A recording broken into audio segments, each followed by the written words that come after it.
no sé cuántas veces Dios ha escuchado tu clamor, pero Dios escuchó mi clamor, escuchó el clamor de mis hijos. Aprendí cosas muy lindas. ¿Sabes? En aquel lugar no había un pastor, no había algún evangélico, no lo había. Habría un sacerdote que venía todos los días a verme. Me bendecía y me decía, hija, tú eres fuerte, Dios te ama mucho. Y yo decía, pero ¿cómo ese Señor dice todo eso de mí si no me conoce? Pero Él me decía palabras que me alentaban, me ayudaban a luchar. Desde pequeñita yo tenía como una idea muy mala de los católicos. Pero ¿sabes qué? La familia de mi esposo, mi familia también es católica. Mi suegra, mi mami Pía es católica. Mis cuñadas también, a quien quiero mucho.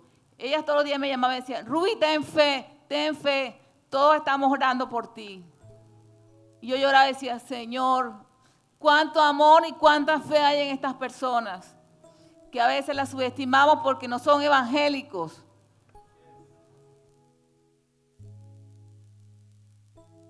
Y cuando este sacerdote se acercaba de mí, yo lo recibía como un ángel en aquel momento. Y cuando él me bendecía y aún me ungía, yo sentía una frescura en mi cuerpo y aún el dolor se calmaba. No solo los ritos evangélicos, que vamos a untar aceite, que vamos a hacer esto. No solo eso tiene poder, ¿sabes? Porque hay mucha gente que no está en nuestra congregación, pero aman a Jesús con todo su corazón. Y yo anhelaba, aún pedía a Jennifer, por favor, dile al señor sacerdote que venga, por favor. Y conversamos y orábamos juntos. Fue muy hermoso. Aprendí a amar a los católicos. Aprendí a valorar la fe de personas que no lo vemos en la iglesia evangélica, pero que tienen mucha fe. Y mis cuñadas hermosas me decían, Ruby, tú eres valiente, tú puedes, ya pasó lo peor. Vas a ver que vas a venir aquí a Barranquilla y vamos a estar juntas todos. Y así fue. Cuando llegué aquí las abracé, les dije, ¿cuánto me bendijiste con tus palabras? Por eso yo creo con todo mi corazón que usted debe amar a su hermano católico, a la persona que esté cerca de usted y que usted sabe que son personas que aman a Dios y cumplen con muchos mandatos de Él. Porque a veces, no, si no es evangélico no eres un cristiano. Y no es así.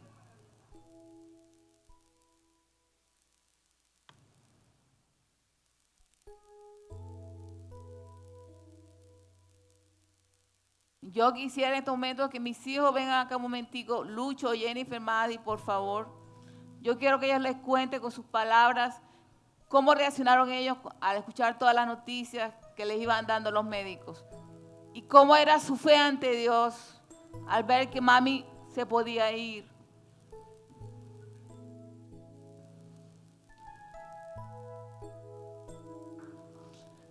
Ame a sus papás, ame a su mamá, a su padre, ame a su esposa, ame a su esposo, porque la verdad, usted no sabe en qué momento Dios pueda permitir que ocurra algo difícil y usted tenga que dejarlo de ver. ¿Qué sentiste cuando los médicos te informaron todo el proceso, todo lo que estaba sucediendo? Sí, ¿cuántos dan gloria a Dios? En el momento más difícil nos dijeron los médicos que si no hacían la intervención quirúrgica, pues ella iba a morir, lógicamente. Pero si hacía intervención quirúrgica, solamente había un 15% de vida, o sea, 15% de esperanza. En ese momento nosotros empezamos a orar por las manos de ese doctor y Dios usó las manos de ese médico y él fue el médico por excelencia en esa tarde. Y Dios obró en ese 15% porque a veces esperamos que Dios muestre su gloria en su plenitud, un 100%, un 200%, pero solo el 1%, ahí está la presencia de Dios. Así que pudimos ver la mano de Dios en ese momento, aunque quizás nuestros ojos físicos estaban pensando si Dios trabajaría o si sería el momento de partir, pero empezamos a creer y a tener fe de que Dios iba a hacerlo y Dios así lo hizo. Bueno, la verdad no era el 15%. Lo que pasa es que mi esposa es muy matemática. Ella suma, resta, multiplica. Pero en verdad a quien llamó el médico primero fue a mí.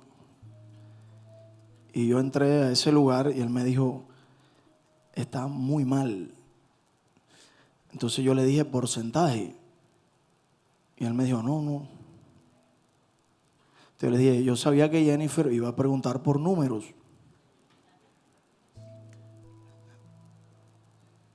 Sí, yo no podía decir a Jennifer, no, está mal, pero ¿cuánto porcentaje dan de vida? Parece ser que hay algo que he aprendido en esta iglesia y es tremendo. La matemática vino del cielo. Dios inventó la matemática. Porque cuando hay un número que el médico te dice, tú te aferras a ese número, a esa posibilidad. No es lo mismo que el médico te diga 0 a que te diga 1. Y si hay 1, hay poco, pero hay 1. Amén. Eso ayuda mucho, aun cuando nuestro Dios trabaja hasta con 0. ¿Ok? Pero en ese momento, él me dijo, sí, como 15, como 10, no se te lo voy a decir, pero es muy poca la posibilidad. Entonces, yo le dije, bueno, le dice a mi esposa que 15. Vamos a trabajar con 15. Entonces, cuando yo salí, ella me preguntaba, pero ¿qué te dijo? ¿Qué te dijo? ¿Cuánto? Por ahí como 10, 15. Pero no importa si es 15 o es 0. Dios puede levantar a alguien aún de la muerte. Aleluya. Gloria a Dios. Bueno, no fue un momento fácil, les reconozco, y a carta abierta les digo que creo que fui la más débil en la fe en ese momento. Jennifer, como siempre, fue esa columna de fuerza. Me decía, ¿por qué lloras? Y yo decía, pero es normal que llore. Y ella me decía, no, vamos a aferrarnos a creer que Dios la va a levantar, a creer en ese 15% o cualquier número por ciento de vida que nos puede decir el médico. Y siempre ha sido Jennifer, en el caso de mi papá también, un ejemplo y una ayuda inmensa de fuerza, de fe, de vamos a seguir adelante. Y quizás yo me sentía derrotada porque yo decía, bueno, hay dos realidades, porque yo quizás en muchos momentos soy muy pesimista, para no ilusionarme o para no quizás pensar en lo positivo, porque muchas veces vemos que si nos ilusionamos en lo positivo, quizás no pase. Entonces, en ese momento yo decía, bueno, Señor, puede ser que te la lleves. ¿Cuál es tu plan, verdad? Y en ese momento es un momento de angustia, como sé que muchos han pasado en este lugar. Pero ahí estaba Jennifer y estaba Lucho siempre fortaleciéndome y vimos la gloria de Dios,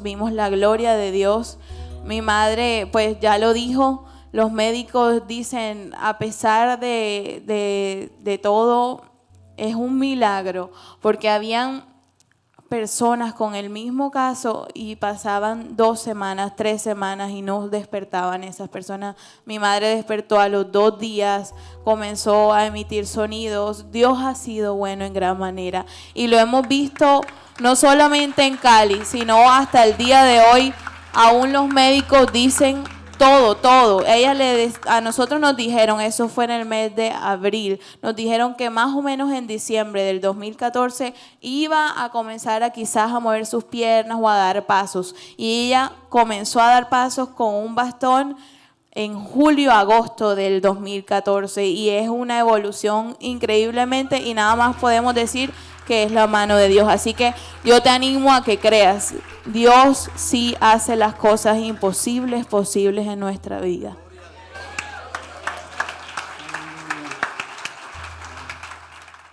Duré 2 meses en silla de ruedas. Me habían dicho los médicos, en diciembre más o menos vas a dar paso. Yo dije, no, no voy a dar en diciembre, va a ser mucho antes. En mi cumpleaños voy a estar caminando. Y así lo dispuse y creyendo en el Señor. Y cada vez que daba un paso aún con el bastón, yo decía, el Señor es mi fuerza, el Señor es mi fuerza. Todo lo puedo en Cristo que me fortalece. Todo lo puedo. Y aunque mi familia me decía, no camines sin el bastón porque te vas a caer, yo decía, no, todo lo puedo en Cristo. Todo lo puedo.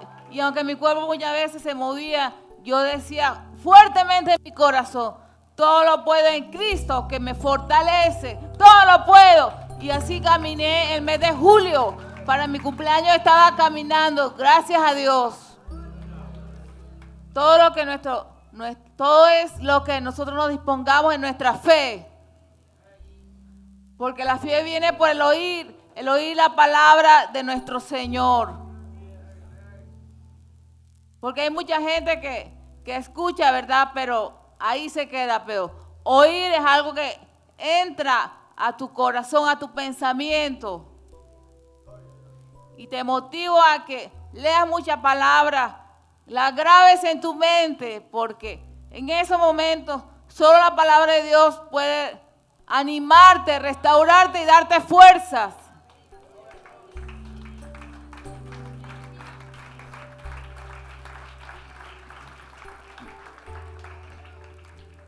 Es Jesús. Saben, duré muchos años. El cortisol es una hormona que se produce en nuestras glándulas renales, suprarrenales. Y hace como 5 años me diagnosticaron una enfermedad que iba lentamente desgastando mis órganos internos. Mis cortisoles eran muy por debajo de lo que era el valor que se puede decir es bueno. Y la doctora es testigo, porque yo iba mensualmente a hacerme mis exámenes de control. En uno de los exámenes aparece mi cortisol en 62. Y lo normal, ¿alguien me puede ayudar? Papi, ayúdame por favor. Lo normal es de 100 y pico hasta 500. Y hace poco, mis médicos me mandaron a hacer un examen de cortisol y lo tengo en 400 y pico para la gloria de Dios. Porque Él hace las cosas nuevas, nuevas, nuevas, nuevas. Ya no más cortisol, no más. Gracias a Dios. No solo sanó mi cerebro, ni me libró de la muerte, también sanó mi glándula suprarrenal y muchas cosas más mejoraron en mi vida. Crea con toda su vida. En este momento te lo digo porque cuando yo estaba en clínica yo decía, Señor, quiero escuchar palabras de vida que me estremezcan, que me hagan sentir que es un Dios vivo y que no estoy sola. Jesús siempre estuvo a mi lado. Él está siempre a tu lado, siempre, siempre, aún en los momentos más difíciles. Él está a nuestro lado, siempre.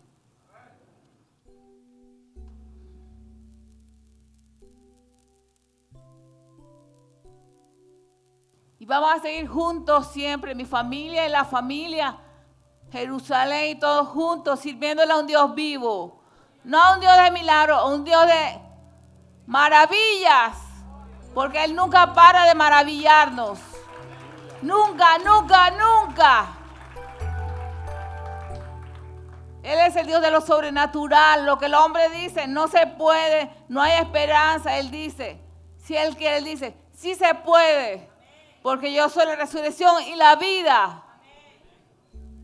Créalo, amigo, créalo, hermano. Si usted deposita todo su corazón ante Él, Él escuchará tu clamor y te sacará del pozo de desesperación. No es fácil ser paciente y esperar, pero es lo mejor para nosotros, ser paciente y esperar. El salmista dijo, pacientemente esperé al Señor. Él se inclinó y escuchó mi voz, mi clamor. me hizo sacar del pozo de desesperación. Puso mis pies sobre peñas y enderezó mis pasos. Y muchos oirán esto, dice el salmista, y vendrán al Señor. Tú eres un testimonio, tu vida, tu andar es un testimonio para el mundo y aún para los cristianos. Quiero darle los datos del milagro este. El cortisol AM en el 2011 estaba en 62.9. Lo normal es 171 a 536. O sea que ya estaba por debajo, estaba en 62.9 en el 2011. Para eso ya tomaba una pastilla que se llama Hidrocortisona, una pastilla que va destruyendo los huesos. Y el doctor le decía que jamás dejaría de tomar esa pastilla. En el 2015, aquí está el otro examen de cortisol. El cortisol debe ser entre 171 y 536. Y el último examen le salió 483.6. ¡aleluya! O sea, para subir el cortisol de 62.9 a 483. Y sin tomarla, ¿verdad, mi amor? Sin tomar la Tengo pastilla. 7 meses sin tomar ningún medicamento. Sin tomar ese medicamento. El médico le dijo, esa hidrocortisona no puede dejar de tomarla jamás. Porque si la deja de tomar, muere. Se priva y lentamente va perdiendo la vida. O sea que Dios hizo un milagro. El cortisol AM, te pregúntale a su médico si el cortisol AM se puede subir naturalmente de 62.9 a 483. La hormona estimulante de tiroides también la tenía en 1.12 y se quedó en 2.97 en el rango exacto para esa hormona. Así que estos son dos milagros que hay aquí en estos números. Dios les bendiga.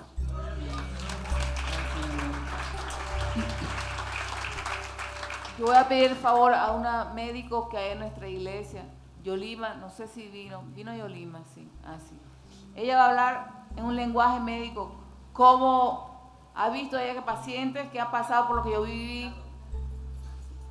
han podido salir con vida o están muertos, o si se han recuperado tan rápido como yo.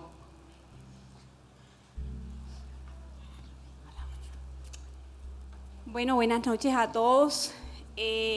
Primero que todo le doy gracias a Dios por este momento. Le doy gracias a la familia Sayé por haberme permitido tener esta historia clínica en las manos. Ustedes saben muy bien que esto es un documento médico legal que solamente es permitido si el paciente se lo entrega a una persona. Así que gracias por la confianza. Y cuando terminé de leer esta historia clínica hoy de 77 hojas, solamente le escribí a Jennifer, tremendo. Les voy a hacer un recuento de lo que yo leí en la historia clínica. Hubo una frase de un médico que quedó registrada allí que me tocó muchísimo. Y después no quiero darle una cátedra de lo que es un accidente cerebrovascular, sino en palabras que ustedes me puedan entender y que yo como médico, 20 años en mi ejercicio, yo puedo decir, es un milagro. Ella llega, óiganme, cuando Ruby comenzó a predicar hoy, parecía como si yo me hubiera puesto de acuerdo con ella y lo mismo que ella estaba diciendo era lo que yo estaba leyendo y las mismas fechas que ella tomó como de referencia es la única, pues lógicamente es la misma para mí también. Y en efecto, en la historia clínica estaba escrito, el 2 de abril llega porque no podía caminar, se había presentado un síncope, que es un desmayo, y que la llevan allí a la clínica Lili, y la clínica Lili es un hospital universitario, y hospital no universitario significa de que se dedican a la investigación, y es una clínica reconocida en Colombia. Ella llega, tuvo una pérdida súbita de la conciencia, se queda dormida, luego despierta Y cuando despierta, ella tenía 3 cosas. Primero, una desviación de la comisura labial derecha, una hemiplegia izquierda, o sea, medio cuerpo paralizado, y una disartria. Disartria quiere decir que no podía hablar, o que si hablaba, su lengua estaba empelotada, y era muy difícil que se le entendiera lo que estaba diciendo. Llegan, hacen una resonancia magnética, y esa resonancia magnética dice que hay una lesión isquémica establecida sin penumbra por oclusión del segmento M1 de la arteria cerebral media derecha y mínimos cambios de transformación hemorrágica en la región ganglio basal, y ya se percibía un edema local. Estaba escrito en una evolución que inmediatamente ella tenía que pasar a unidades de cuidados intensivos y que iba a estar en una estricta monitorización donde tenían que hacerle a unas cuantas horas otro edema para ver qué estaba sucediendo. O sea que en este resultado nosotros estábamos frente a una isquemia cerebral hemorrágica. Y ahorita más tarde les voy a explicar qué es una isquemia cerebral isquémica y qué es hemorrágica. Son 2 cosas totalmente diferentes. Porque muchos de ustedes pueden decir, oye, pero si yo en mi casa tuve a alguien, tengo a alguien, un tío o un abuelo que le dio una isquemia. Pero son 2 cosas totalmente diferentes. Ella llega y cuando hacen el nuevo examen, se dan cuenta que ella ya tiene un deterioro imagenológico, un deterioro clínico, y esto quería decir que ya el edema de su cerebro estaba incrementándose. Y es cuando la orden es hacer una hemicraneotomía descongestiva. ¿Por qué tenían que hacer esto? Porque el cerebro de ella se estaba hinchando, podía herniarse y podía fallecer. Entonces, la urgencia era inmediata. O sea, aquí, y yo me imagino cuando yo visité a Ruby por un llamado que ella me hizo y yo le obedecí, le doy gracias a Dios por ello, y yo me imagino, y cuando Jennifer y Ruby me contaron su experiencia, diferente a lo que yo hice hoy, que fue leer la historia clínica, yo me imagino a Jennifer, porque en otras oportunidades he estado con ella corriendo y queriendo estrangular al médico y decirle, cuéntame qué es esto, y así como ustedes conocen a Jennifer, yo me la imagino a ella por toda la clínica buscando que alguien le dijera qué estaba pasando. Y sé que no fue fácil para ella firmar ese consentimiento informado, que tenía que hacerlo, o lo hacía o no iba a existir Ruby. Me llamó la atención, después que ella le hacen la cirugía, dice que a los 2 días ella despierta, y es verdad, ella podía entrar en un coma tan profundo que no se sabía cuándo despertar. Y allá se ve hemorrágicos que quedan en cama y duran mucho tiempo para despertar, o se ve hemorrágicos que se despiertan y que quedan en cama, y que es muy difícil que se levanten de una cama. Entonces me llamó la atención que a los 2 días ella comienza a mover la mano derecha, comienza a hacer apertura ocular del ojo al llamado. O sea, ella estaba despertando ya de un coma en el que ella estaba, y hacen un TAC de control y el edema ya estaba localizado y ya no había progresado más al resto del cerebro. Con ella inician algo rápido, que es una rehabilitación a los 2 días de haber despertado. Y encuentro esta nota del 9 de abril escrita por un médico que dice: la recuperación motora es de baja probabilidad por la lesión capsular que tiene la paciente. O sea, el médico estaba escribiendo aquí que el pronóstico para que ella caminara era nulo. Entonces, esta frase hoy a mí me quebrantó. Gloria a Jesús. Dice, está registro en la historia clínica, que ella ya la mandan a un lugar que se llama Betania y ese lugar es para que ella comenzara a hacer la rehabilitación y ingresa allí con una epicrisis y con un diagnóstico que es ictus isquémico maligno de la arteria cerebral media derecha con presencia de transformación hemorrágica. Entonces, esta es la historia de Ruby. Cuando nos vamos a la literatura, hay una ACV, es un accidente cerebrovascular, es un daño en el tejido cerebral, es un daño irreversible porque es a nivel de la célula del cerebro que no recupera. Entonces, puede haber un daño isquémico y un daño hemorrágico. Ella tuvo el daño hemorrágico. Cuando ocurre el daño hemorrágico es porque no hay una suficiencia de flujo sanguíneo que llegue a todo el cerebro. Y lo llamativo aquí son dos cosas. El isquémico es más frecuente, en un 80%. Y el menos frecuente es el hemorrágico, un 20%. Pero el más letal es el hemorrágico, 20%. Así lo dice la literatura. La literatura además agrega que es una de las terceras causas a nivel mundial con más alto índice de mortalidad. Con esto, a mí como médico, yo llevo 20 años en mi ejercicio y yo no dudo del poder de Dios y del milagro de Dios. Cuando yo visité a Ruby, yo lo primero que le dije a ella es un milagro. Su arteria lesionada es del lado derecho, por lo tanto, su plejía es del lado izquierdo.